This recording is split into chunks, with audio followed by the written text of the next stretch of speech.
Have you ever noticed that the moment you stop reacting to a narcissist, something changes? The person who once seemed completely confident suddenly becomes restless. The person who could ignore your feelings for months suddenly wants your attention. The person who acted as if they had complete control over you suddenly starts provoking you, testing you, criticizing you, or trying to pull you back into the same emotional cycle. And you may wonder, why are they behaving like this now? The answer is not that you have suddenly become stronger than them in some magical way. It is that something inside the relationship dynamic has changed. Your attention has changed. Your boundaries have changed. Your emotional availability has changed. And when someone has become accustomed to controlling you through guilt, fear, confusion, silence, criticism, or emotional chaos, your refusal to participate can feel threatening to them. That is why this video is so important, because you may be misinterpreting their behavior. You may think their sudden anger means you did something wrong. You may believe their sudden kindness means they have finally changed. You may even mistake their increased attention for love. But sometimes what you are witnessing is not transformation, it is resistance. In this speech, we are going to uncover 7 behaviors that can appear when a narcissistic person realizes that their old methods are no longer working. And if you understand these 7 patterns, you may finally stop asking, how do I make them understand me? And start asking the much more important question, what do I need to do to protect my peace? So stay until the end, because the final sign is often the one people understand the most. It can look like weakness, regret, or even vulnerability, but in some situations, it may simply be another attempt to regain emotional control. Let's begin. One of the first things you may notice when a narcissistic person senses that they are losing emotional influence over you is that they suddenly become more provocative. The person who once knew exactly how to push your buttons may begin doing it more frequently, more deliberately, and sometimes in ways that seem completely unnecessary. They may make sarcastic comments, criticize your choices, bring up old mistakes, question your character, or say something they know will immediately upset you. And if you react emotionally, they may appear satisfied, as though they have confirmed something important. They still have access to your emotions. This is why your reaction can become the real target. It may no longer be about the subject of the argument. It may be about getting you emotionally involved again. If you become defensive, they have something to argue with. If you start explaining yourself, they have more words to twist. If you become angry, they can shift the conversation and portray you as the unstable or unreasonable one. But when you begin recognizing the pattern, something changes. You stop responding automatically. You pause before answering. You realize that not every accusation deserves a defense, and not every insult requires a response. This can be extremely uncomfortable for someone who has become accustomed to controlling the emotional atmosphere. Your calmness may feel threatening to the pattern because the usual emotional payoff is disappearing. Think about it this way. If someone repeatedly throws a hook into the water and you stop biting, they may throw the hook harder and more often. The increased provocation doesn't necessarily mean they have become stronger. Sometimes it means their previous strategy is no longer producing the reaction they expected.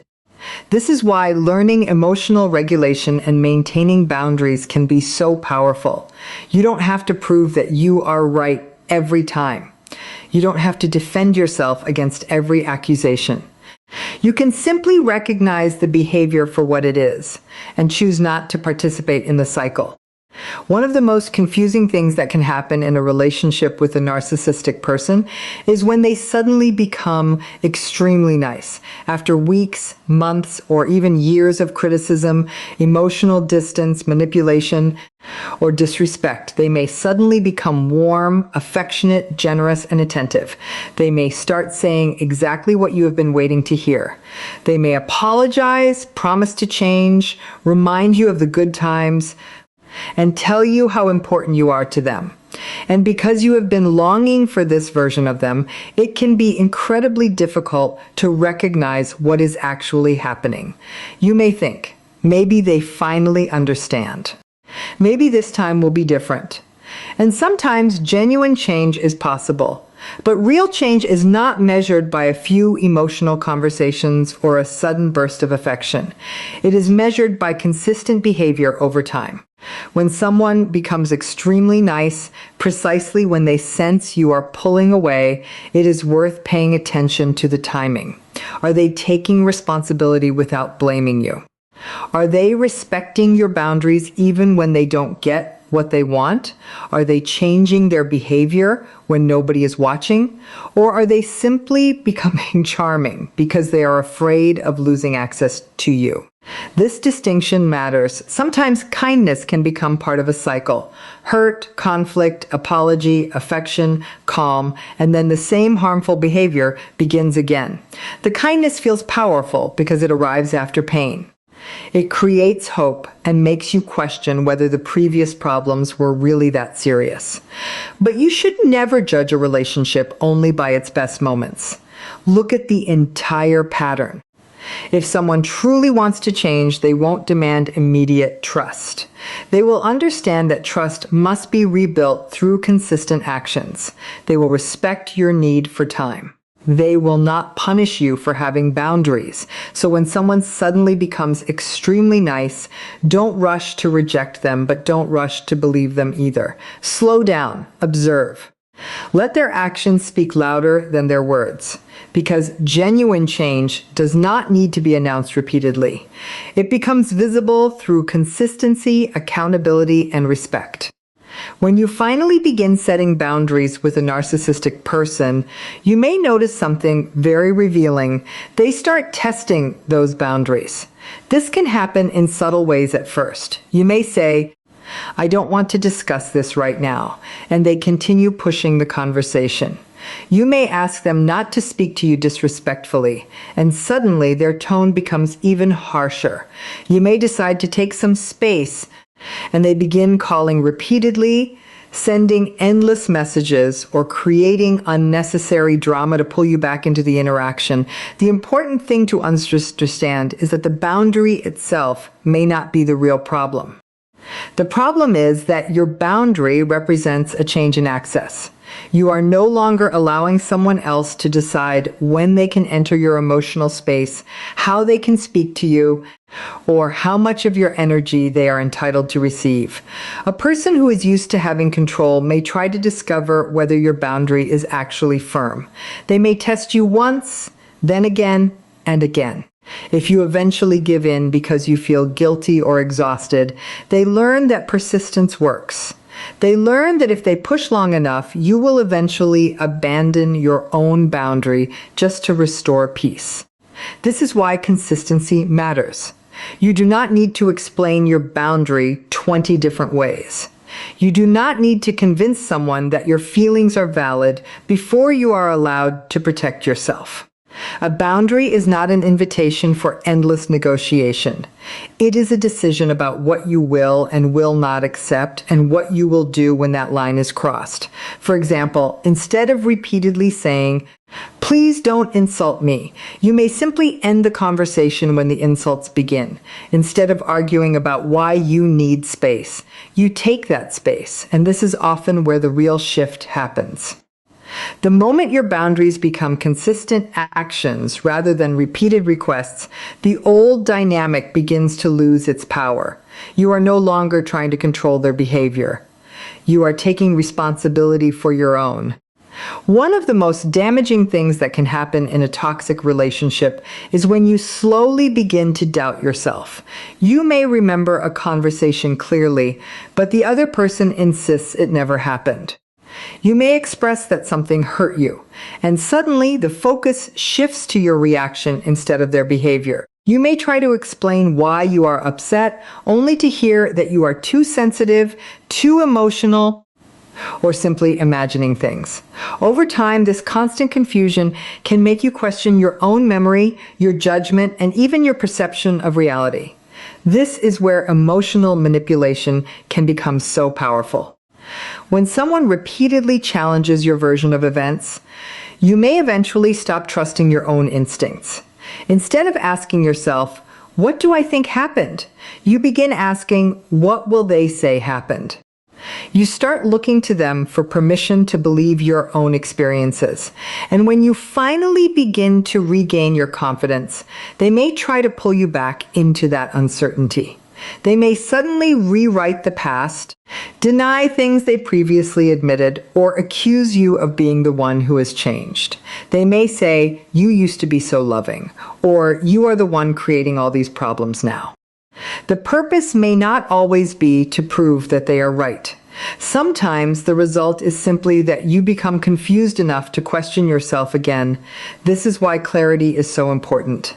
Pay attention to patterns, not just individual conversations. If you constantly leave interactions feeling confused, guilty, anxious, or unsure of what actually happened, take a step back and observe the bigger picture. You can write down important conversations, talk to someone you trust, or simply give yourself time away from the emotional intensity.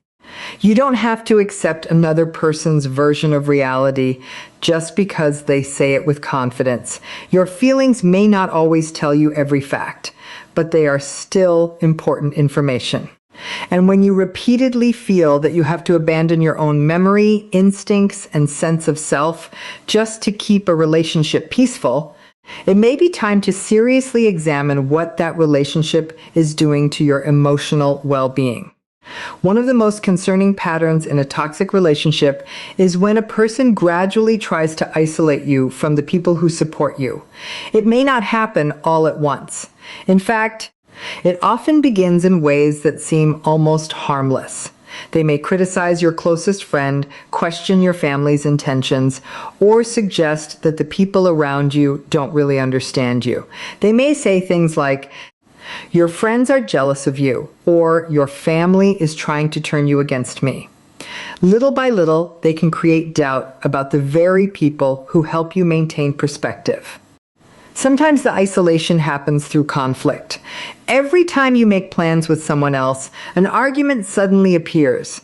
Every time you spend time with your family, they become angry or distant. Eventually, you may start avoiding those relationships simply because you don't want another confrontation. Without realizing it, your world becomes smaller. This matters because healthy relationships allow you to maintain connections outside the relationship. You should be able to have friends, family members, interests, and personal space without being punished for it. When someone constantly demands all of your attention, they may be creating a situation where their voice becomes the only voice you hear. And when you are isolated, it becomes much harder to recognize unhealthy behavior. You may begin thinking that their treatment of you is normal because you no longer have outside perspectives to compare it with. You may start believing that nobody else would understand you or that you have nowhere else to go. That is why maintaining healthy connections is so important.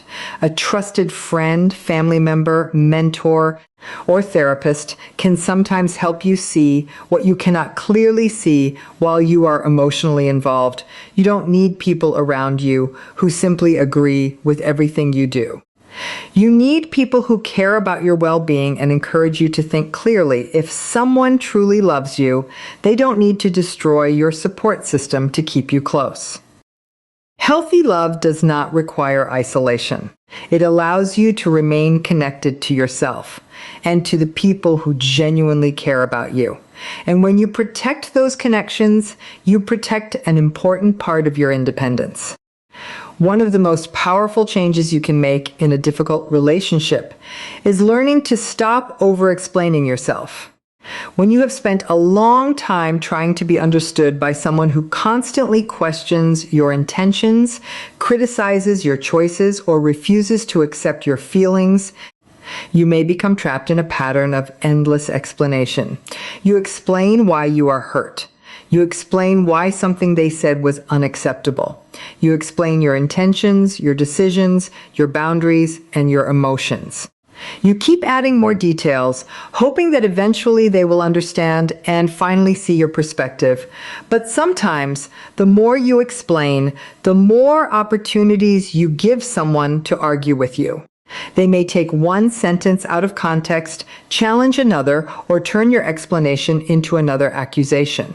Suddenly, you are no longer discussing the original issue. You are defending yourself against a dozen new accusations that appeared along the way. This is why some people become angry when you stop explaining yourself. Your silence may represent a loss of control over the conversation.